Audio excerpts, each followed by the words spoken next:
আমরা এক উৎস থেকে এসেছি, আমরা এক দেহ এক প্রাণ, আমাদের সম্পর্ক বড় মজবুত। এবার আল্লাহরে বললাম, আল্লাহ আমাদের সম্পর্কটার একটা নাম দিয়া দেন। আমাদের এই চমৎকার সম্পর্কের একটা নাম থাকার দরকার আছে না নাই? রব্বুল আলামিন আমাদের সম্পর্কের একটা চমৎকার নাম দিলেন, নামটা হচ্ছে ভাই ভাই সম্পর্ক। কি সম্পর্ক? ফিল করে না, এই জন্য মুখ দিয়ে বেরোয় না। ভাই ভাই, আমরা একে অপরের কি? তো ভাইয়ের যে তুমি ঢিল মারলা একটু আগে যে ঢিল মারলা, পানি মারলা, আল্লাহ আমাদেরকে তুমি মাফ করো। আমরা ভাই ভাই, কিন্তু তাবলীগের দাওয়াতের কাজ করতে যে এক ভাইয়ের হাতে আরেক ভাই খুন হয়, এমন নজির এই দেশে আছে না নাই? কি করে পারলে তুমি?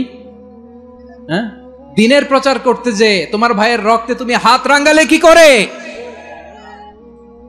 আমাদের সম্পর্কের নাম দিয়েছে আল্লাহ তাআলা ভাই ভাই। আমরা বললাম, আল্লাহ আমরা এক উৎসব, এক উম্মাহ, এক দেহ এক প্রাণ, আমাদের সম্পর্কের একটা নাম দিয়ে দেন। রব্বুল আলামিন বললেন, ইন্নামাল মুমিনুনা ইখওয়াতুম ফাসলিহু বাইনা আখাওয়াইকুম ওয়াত্তাকুল্লাহ লাআল্লাকুম তুরহামুন। নিশ্চয়ই মুমিনরা হলো ভাই ভাই, নিশ্চয়ই তোমরা মুমিনরা ভাই ভাই, তোমাদের সম্পর্কের নাম তোমরা পরস্পর ভাই ভাই। এই ভাই ভাইয়ের মধ্যে যদি বিরোধ লাগে তাহলে আপোষ মীমাংসা করে দাও, শান্তি সমঝোতা করে দাও। আল্লাহকে ভয় করো, রহমত নাজিল করবে কে? ভাই ভাইয়ের মধ্যে যদি বিরোধ হয় কি করবেন? আরো লাগাই দিবেন নাকি? মাশাআল্লাহ, মিটাই দিব। তোমরা ভাই ভাই, ভাই ভাই বিরোধ হলে আপোষ মীমাংসা করে দাও, শান্তি সমঝোতা করো, মজা নিও না। পেকুয়াতে আপনার বাড়ির পাশে আপন দুই ভাই মারামারি লাগছে, আপনি দেখলে কি করেন? অনেকে মজা নেয়, অনেকে কি করে? মজা নেয়, আরেকটু লাগুক। আবার বলে হাত থাকতে মুখে কি বলে? কপাল পোড়া, কপাল পোড়া। আফসোস তাদের জন্য, কপাল পোড়া। ভাই ভাই ঝগড়া লাগলে বলবেন যে হাত থাকতে মুখে কি, নাকি? কলিজা কাঁপে না আপনার? আপনি যে মজা নেন। আমরা ভাই ভাই, মজা নেওয়া যাবে না, মিলিয়ে দিতে হবে। খুব শান্ত ছিল, আবার এদিকে ওঠা বসা করতেছে। আমি আর অল্প কয়েক মিনিট নিব, মিস করবেন। ডিস্টার্ব করলে আমার মাথা থেকে পয়েন্ট ছুটে যাবে। আর যদি আল্লাহর কোরআনের দিকে তাকিয়ে আর কয়েকটা মিনিট স্যাক্রিফাইস করতে পারেন, জীবন উজালা করে দিবে কে? মুমিনদের আল্লাহ একটা সম্পর্ক জুড়ে দিলেন, সম্পর্কের নাম ভাই ভাই। আমরা সবাই কি? আওয়াজ করে বলেন, আমরা সবাই কি? আল উখুয়া, ব্রাদারহুড। সুবহানাল্লাহ, কত চমৎকার ইসলাম আমাদেরকে শিখিয়েছে। ভ্রাতৃত্ব তিন ধরনের। পেকুয়ার ভাইয়ের আওয়াজ করে বলেন, কয় ধরনের? একটা হচ্ছে আল উখুয়া আল ইনসানিয়া, হিউম্যান ব্রাদারহুড, মানবিক দিক থেকে ভাই। যারাই মানুষ তারাই আমার ভাই। পেকুয়ায় হিন্দু পাড়া আছে নাকি? বড়ুয়া পাড়া আছে নাকি? এরাও কিন্তু আমাদের ভাই। এরা কি? কথা কয় না, এরা কি? কোন দিক থেকে? মানবিক দিক থেকে। কারণ তারাও মানুষ, আমরাও এদিক থেকে ভাই।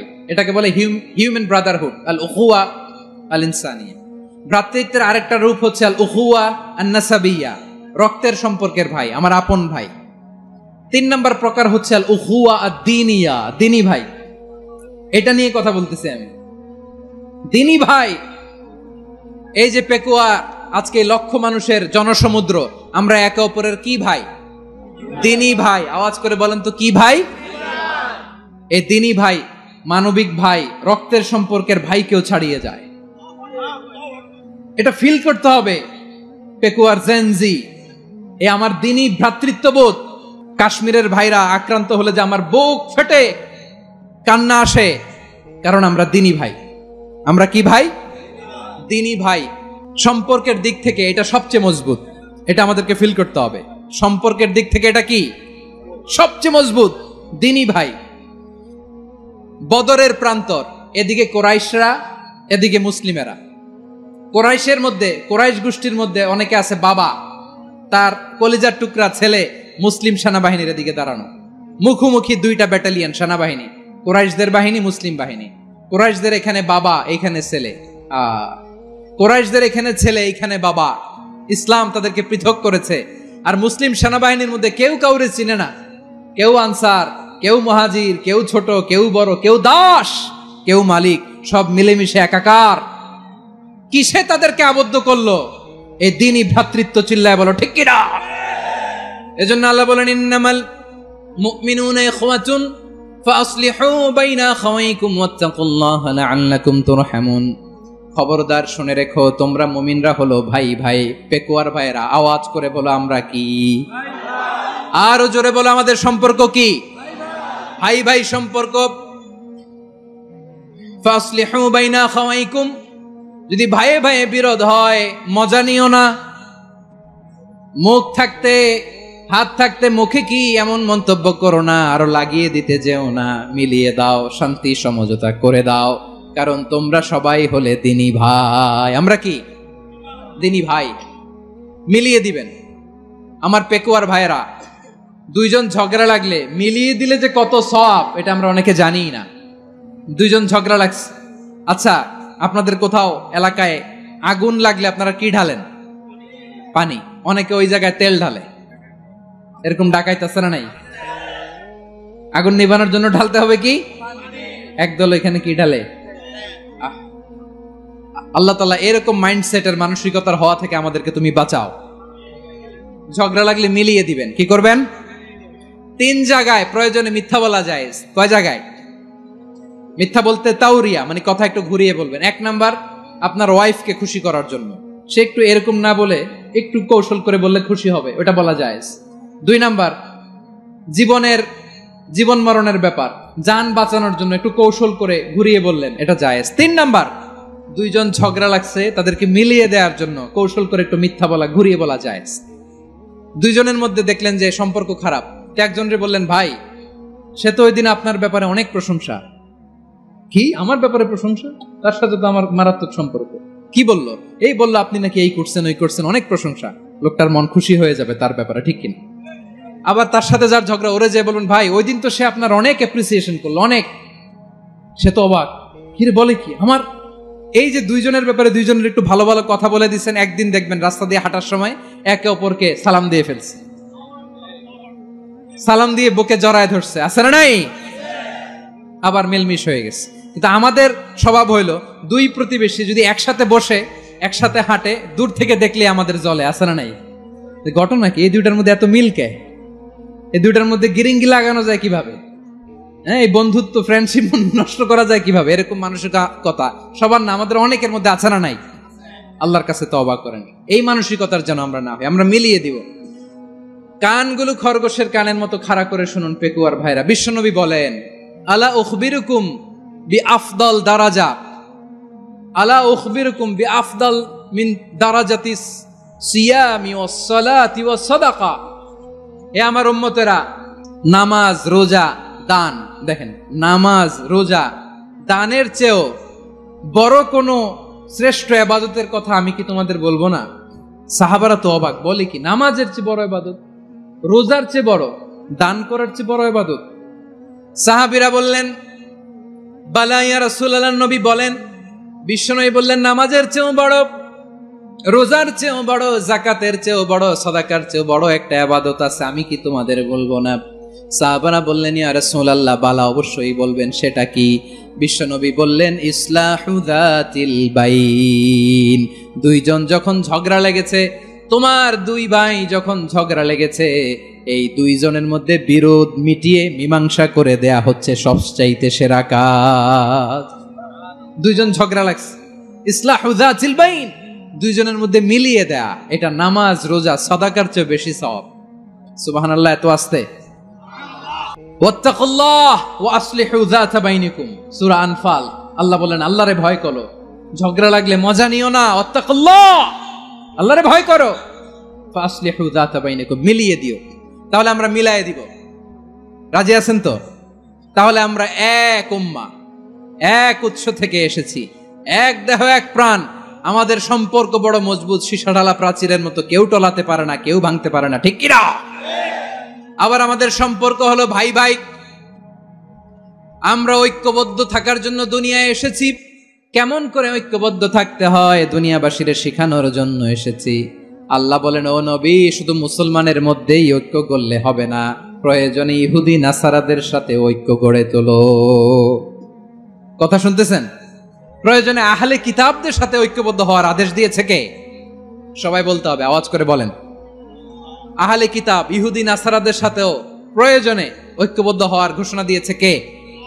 বিশ্বনবী মক্কা থেকে মদিনায় হিজরত করতে গেছেন, ওখানে ইহুদিদের সাথেও কোয়ালিশন করেছেন। সুবহানাল্লাহ পড়বেন না? বনু কাইনুকা, বনু নাদির, বনু কুরাইজা, এই তিনটা দলের সাথে বিশ্বনবী কোয়ালিশন করেছেন একসাথে, কিন্তু তাদের বিশ্বাসঘাতকতার কারণেই তারা বহিষ্কৃত হয়েছে মদিনা থেকে। বিশ্বনবীর এখানে কোনো দোষ নাই, বিশ্বনবী ঐক্যবদ্ধ হতে চেয়েছেন। আল্লাহ তাআলা নবীরে বললেন, নবী তুমি তাদেরকে বলো, ও আহলে কিতাবের ভাইয়েরা, ইহুদি নাসারারা, এসো এসো এসো, আমরা এমন একটা বিশ্বাসের প্রশ্নে একত্রিত হই যে বিশ্বাস তোমাদের নবীরাও প্রচার করেছে, যে বিশ্বাস আমিও প্রচার করি, যে বিশ্বাসের কথা তোমাদের পবিত্র ধর্মগ্রন্থগুলোতে রয়েছে, আবার যে বিশ্বাসের কথা আমার কোরআনের মধ্যেও রয়েছে, আসলে ওই কথায় আমরা একত্রিত হই। সুবহানাল্লাহ। তাহলে ভিন্ন ধর্মী তাদের সাথে যখন আমরা ঐক্য করব, কিসের উপর ঐক্য? একটা কমন ফেইথ, একটা মৌলিক বিশ্বাসের উপর ঐক্য। আল্লাহ তাআলা বলছেন, কুল ইয়া আহলাল কিতাবি তাআলাউ ইলা কালিমাতিন সাওয়াইম বাইনানা ওয়া বাইনাকুম আল্লা না'বুদা ইল্লাল্লাহ ওয়া লা নুশরিকা বিহি শাইআ ولا يتخذ بعضنا بعضا أربابا من دون الله فإن تولوا فقولوا اشهدوا بأننا مسلمون। পড়েন আল্লাহু আকবার। রব্বুল আলামিন বিশ্বনবীর ডেকে বললেন, নবী তোমার প্রতিবেশী ইহুদিদেরকে ডেকে বলো, তাআলাউ ইলা কালিমাতিন সাওয়াইম বাইনানা ওয়া বাইনাকুম, ও ইহুদিরা আসো, এক টেবিলে বসি, আসো এমন একটা কথার উপরে আমরা সবাই একমত হয়ে যাই, যেই কথা তোমরাও মানো আমরাও মানি, সেটা হচ্ছে আল্লাহ ছাড়া আমরা কারো ইবাদত করব না, আমরা সবাই মিলে ইবাদত করি একজনের, তিনি কে? আল্লাহ ছাড়া কারো ইবাদত চলবে না, আল্লাহর সাথে আমরা শরীক করব না, আল্লাহ ছাড়া নিজেরা নিজেদেরকে রব হিসেবে মানব না। এই তিনটা বিষয়ে যদি একমত হও, চলো আমরা একসাথে বসি, আমরা ঐক্যবদ্ধ হই। পড়েন সুবহানাল্লাহ। তাহলে দেখেন, ঐক্য কি শুধু মুসলমানদের মধ্যে না, প্রয়োজনে অন্য ধর্মের সাথে ঐক্যবদ্ধ হতে হয়। প্রিয় ভাইরা, যদি পরিস্থিতি কখনো এমনও হয় শিরকের আড্ডাখানা, আপনি ঐক্য প্রতিষ্ঠার জন্য, ঐক্য রক্ষার জন্য তাও শুধু তাওহীদের দাওয়াত দিবেন, ওইখানে আক্রমণ করবেন না, এটা কোরআনের নীতি। কথা বুঝতে পেরেছেন? সামনে শিরকের কি কথা কয় না, শিরকের কি আড্ডাখানা, আখড়া, কিন্তু ঐক্য বজায় রাখার জন্য, গৃহযুদ্ধ এড়ানোর জন্য আপনি শুধু এটা যে শিরক, এটা হারাম, এটা থেকে তোমরা বেঁচে থাকো, শুধু দাওয়াত দিবেন, আপনি আক্রমণ করবেন না, এটা কোরআনের বিধান। সুবহানাল্লাহ কইবেন না? এই চমৎকার ঘটনাগুলো আপনারা শোনাইতে পারবো এরকম বিশৃঙ্খলা করলে। মূসা আলাইহিস সালাম আল্লাহর সাথে সরাসরি কথা বলতেন, ওয়া কাল্লামাল্লাহু মূসা তাকলিমা। সুবহানাল্লাহ পড়েন, আওয়াজ তুলে সবাই বলেন সুবহানাল্লাহ। এখন বনি ইসরাইল হচ্ছে পৃথিবীর সবচেয়ে গোয়ার জাতি। তারা বলে, মূসা তুমি যে আল্লাহর সাথে কথা বলো আমরা তো দেখি না, তুমি যে কথা বলো আমরা তো শুনি না, তো কি করতে হবে? বনি ইসরাইল বলে, আমাদের মধ্য থেকে 70 জন নিয়ে যাইতে হবে তুর পাহাড়ে, ওরা আয়েশা যদি কয় হয় আমরা শুনছি, তাহলে বিশ্বাস করব। কত বড় ডাকাত দেখছেন বনি ইসরাইল। এদের চেয়ে গোয়ার জাতি নাই। এত গোয়ার তুমি করেছো মুসা আলাইহিস সালামের সাথে, তুমি যে আল্লাহর সাথে কথা বলে আমরা তো দেখি, কি করব? 70 জন আমাদের বন্ধু বান্ধব যে যদি দেখে, তারা বললে ওকে আস, 70 জন আস। 70 জন নিয়ে গেল। মুসা আলাইহিস সালাম হারুন আলাইহিস সালামকে খেলাফা দিয়ে গেলেন, আল্লাহ ওনাকে নবী বানালেন। মুসা আলাইহিস সালাম বললেন, হারুন খবরদার, বনি ইসরাইলের মধ্যে তাওহীদের বাণী প্রচার করবা, ঐক্য ধরে রাখবা, বিচ্ছিন্ন হতে দিবা না। চলে গেছে। এইদিকে বনি ইসরাইলের এক দুষ্ট লোক ছিল, নাম সামিরি। কি নাম? সামিরি। সে সবাইরে বলল, তোমাদের স্বর্ণগুলো ফালাও। স্বর্ণগুলো ফেললো, বনি ইসরাইলের স্বর্ণগুলোকে গলিয়ে সে একটা গরুর বাচ্চা বানালো, গোবৎস। কিসের বাচ্চা? দেখেন গরুর পূজা কিভাবে শুরু হয় পৃথিবীতে, প্রথম গোবৎস পূজা, গরুর বাচ্চার পূজা কিভাবে। সে স্বর্ণ গলি গরুর বাচ্চা করে জিব্রাইল আলাইহিস সালাম যে জমিনে এসেছিলেন ওই ফেরেশতার পায়ের নিচে